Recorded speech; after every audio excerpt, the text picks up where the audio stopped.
The marketplace on Virella Prime was a cacophony of alien voices, the air thick with spice-scented steam and the electric hum of haggling translators.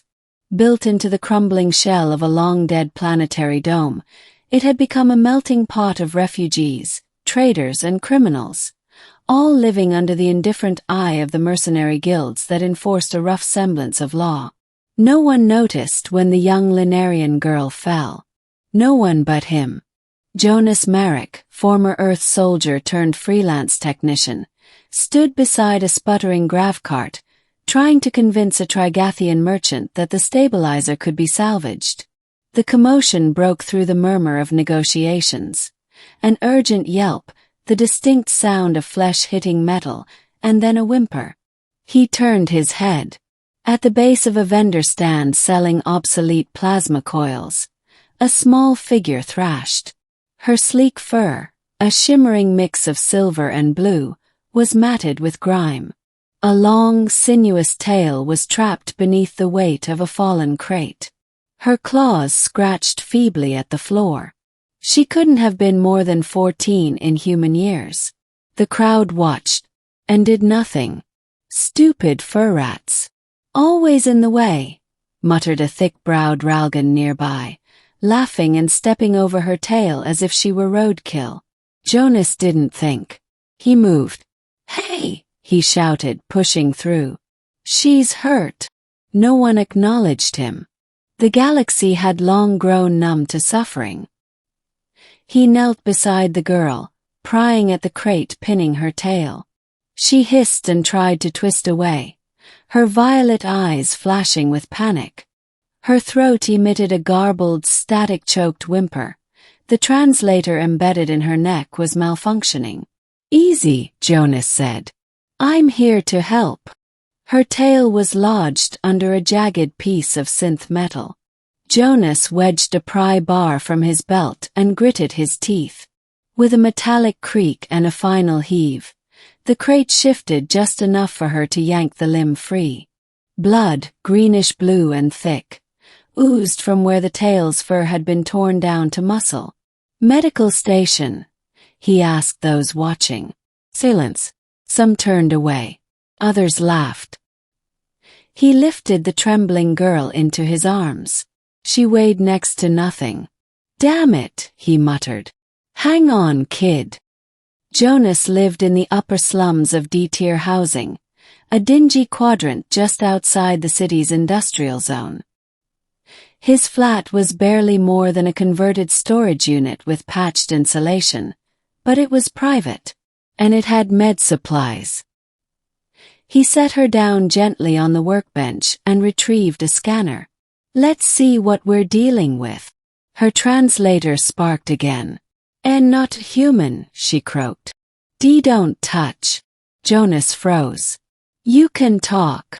She tried to sit up but winced, tail twitching violently. "Don't move. That tail's damaged.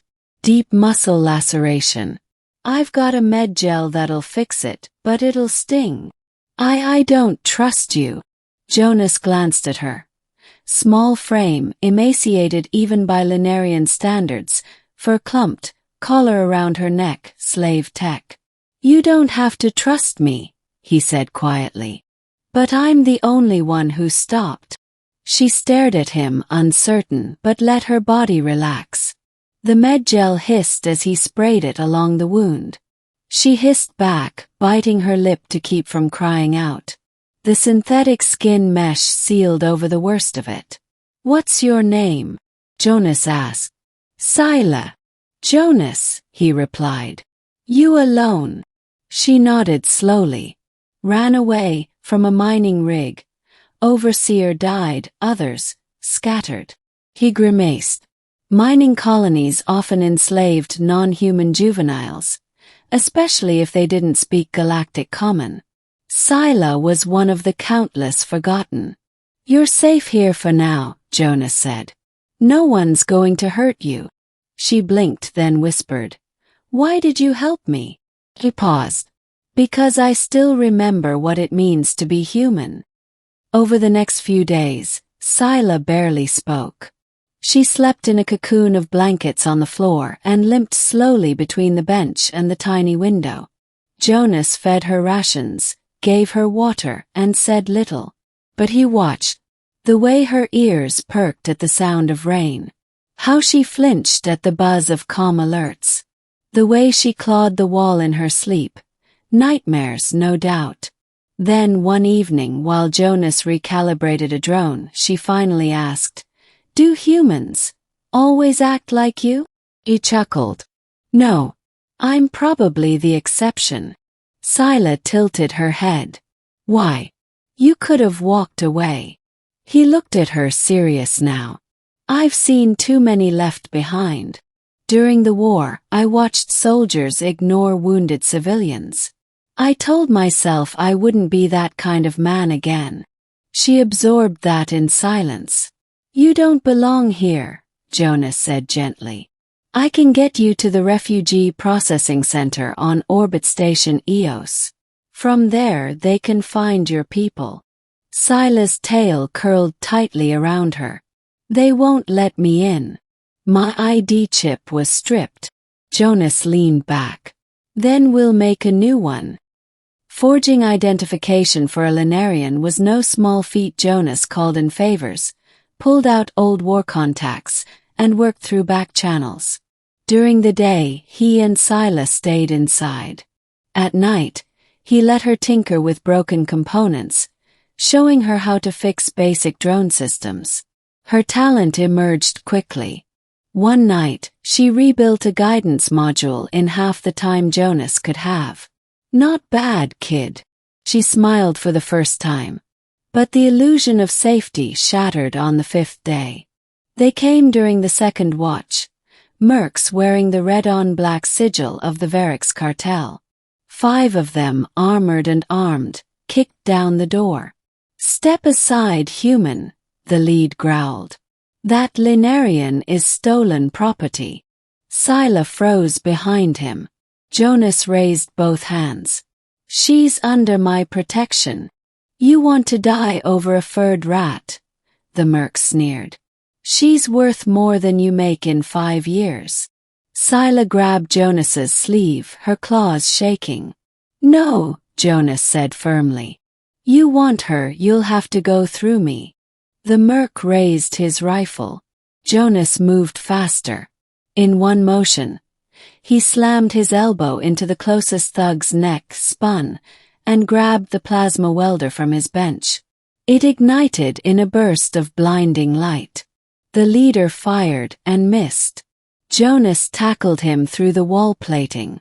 Syla screamed as chaos erupted. She ducked behind a console as Jonas fought. He took a stun baton to the ribs, then gutted another with a welder's tip. Blood sprayed. Shouts echoed. "Run!" he yelled at Syla. He didn't. Instead, she leapt onto the third merc's back, her claws slashing wildly. He flailed, screamed, and collapsed. Jonas kicked the last one into the exposed wiring and everything went dark.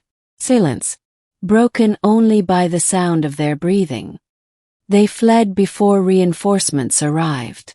The apartment was compromised, and the cartel didn't forget. Jonas led her through the city's underbelly. Access tunnels, broken tram lines, forgotten sewer junctions. At the edge of the waste fields, they boarded a smuggler's freighter under false names. During the launch, Syla clutched his arm. Her tail, now mostly healed, curled around his leg. "You still okay?" Jonas asked. She nodded. "I'm not scared because you're here." Orbit Station EOS shimmered above the blue haze of Virella Prime. It was a neutral zone, protected by a coalition of independent systems. Here the Virella Cartel had no reach. Jonas walked Syla to the refugee intake terminal. It was crowded, families, lost children, shell-shock survivors. A Linarian elder spotted Syla and gasped. "Syla!" Syla froze.